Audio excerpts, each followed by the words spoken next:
Maraming taon kami naghintay ni Sarah. Subalit lubhang napakatagal maibigay ang anak na ipinangako ng Diyos sa amin. At isang araw, mahal ko, Panginoon. Babalik ako sa 1 taon at sa ganito ring panahon. At pagbalik ko'y may anak na siya. Bakit natawa si Sarah at nagsabing kung kailan pa siya tumanda saka siya magkakaanak? Mayroon bang hindi kayang gawin si Yahweh?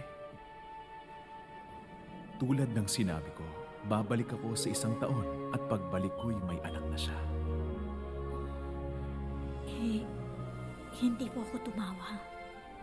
Huwag ka nang magkaila, Sarah.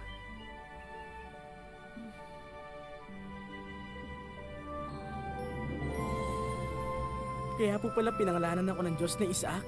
Ang ibig sabihin ng Isaac ay halakhak.